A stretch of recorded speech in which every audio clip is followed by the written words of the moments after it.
আসসালামু আলাইকুম।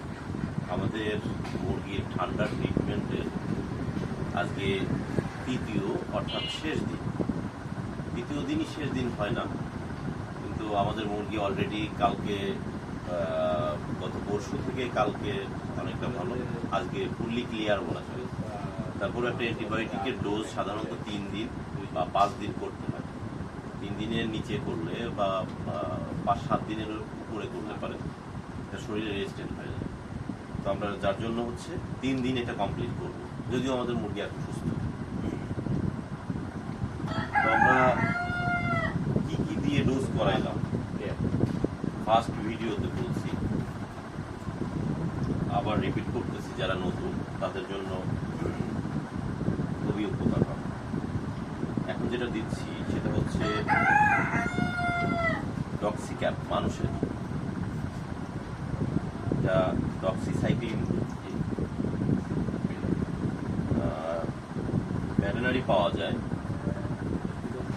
কিন্তু আমরা ভেটেরিনারি যেহেতু পাইনি, হিউম্যানেরটা ইউজ করতেছি।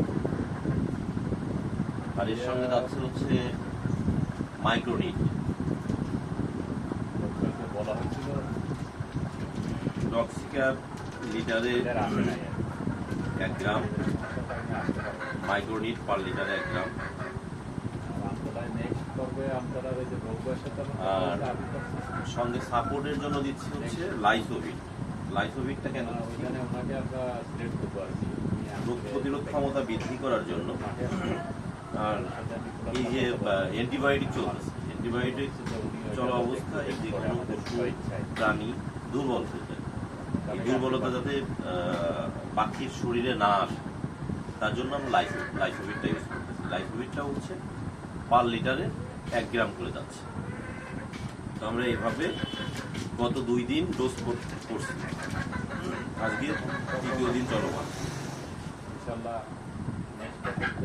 আপনাদের পাখি বা মুরগির যদি কখনো এরকম ঠান্ডা লাগে, তাহলে শুধু ডক্সি এফেক্ট দিয়েও করাইতে পারবে, মাইক্রোনিট দিয়েও করাইতে পারবে। মাইক্রোনিট আর ডক্সি এফেক্ট যদি কম্বিনেশন করেন, রেজাল্ট আরও দ্রুত আসবে। এছাড়াও আরও হার্ড ঠান্ডাতে অনেক রকম ট্রিটমেন্ট আছে, এটা একটা প্রাইমারি স্টেপ বলতে পারেন। এতেই আমাদের মুরগি সুস্থ হয়ে যাচ্ছে। মুরগির লক্ষণ ভেদে আপনার ট্রিটমেন্ট চেঞ্জ হবে। সবসময় একই মেডিসিন একই লক্ষণে কাজ করে না। তো আজকে এ পর্যন্তই, ভালো থাকবেন, আল্লাহ হাফেজ।